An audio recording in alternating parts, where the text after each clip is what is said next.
barong-barong na wala kahit pintuan, kusina o banyo. Pero para sa pamilya ni Jinky Dicalay ng Sitio Kay Sipot, Antipolo City, ang barong-barong na ito ang kanilang kanlungan ng kanyang 5 anak. Dito po kami sir tutulog. Dito yung mga bata, tapos dito po kami sa baba. Yun nga po, pag tag-ulan talaga po, mahirap din po kasi tumutulo. Minsan napasok pa po yung kunting bahap naman po. Sa tabi ng bundok nakatayo ang kanilang munting tahanan, kaya madaling pasukin ng alikabok at putik. Ang sinasabing pinagmula ng sakit na cellulitis ng anak niyang si Jericho. Ano daw po yung PTB bacteriological confirmed, tapos yung sa hita po si Manana. Ano po yung una, makirot ilakad. Tapos mga ilang linggo manano na po siya, yung nagnanana, parang sa pigsa, parang ganun po. Tapos hanggang sa lumaki na lumaki. Tapos yun nga po, na-admit kami, yun na yung inopera yung sa hita po. Then rain. Kasi maraming nanak yung nakuha.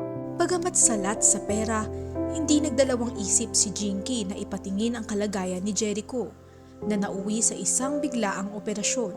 Sinamahan namin si Nanay Jinky sa pangangalakal. Wala siyang pedicab o kariton, kaya lahat ng napupulot niya, buhat-buhat niya lamang. Pero sa kabila ng walang patid na paghahanap buhay, tila imposible pa rin niyang maitawid ang 80,000 pesos na balanse sa ospital. Minsan po, pag may pera, bibili kami isda. Pero pag wala, tiis sa noodles, tuyo. Bali kapag wala po kayo, sino po yung nag-aanak? Yung 2 ate po.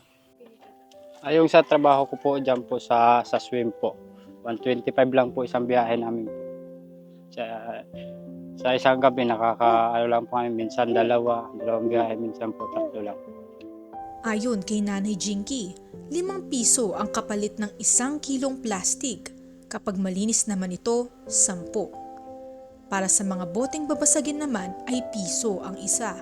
Ito po yung naipon ko nung nakarang araw. Ano ko lang po muna, ipon-ipon po kasi yun nga, pinaglalaanan ko yung pamasahe po. Inaabot ng 500 pesos ang pamasahe papuntang Philippine Children's Medical Center.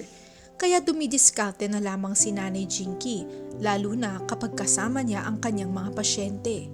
Kapag hindi nangangalakal si Jinky, abala ito sa pag-aalaga ng kanyang mga anak. At dito po kami nagluluto po, kahoy. Yung nga lang po, kahoy lang.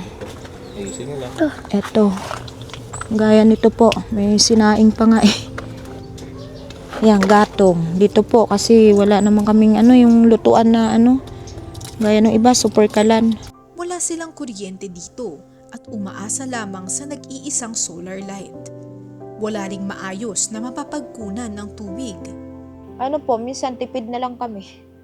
Tipid-tipid lang sa tubig kasi ang isang drum din po, 50 pesos yan eh. Tapos ang inumin naman namin doon sa Nawasa, naigib kami. 3 naman po isang yung ganyan, galon. Sa pagnanais na mapagaling ang kanyang anak, nakapunta na sa iba't ibang ahensya si Jinky, hanggang sa narinig niya ang People's Day ng Ako Bicol. Binigyan ako ng ospital ng papel. Wala po kasi sa isip ko, hindi ko alam kung saan banda. Yung binasa ko lang po paulit-ulit.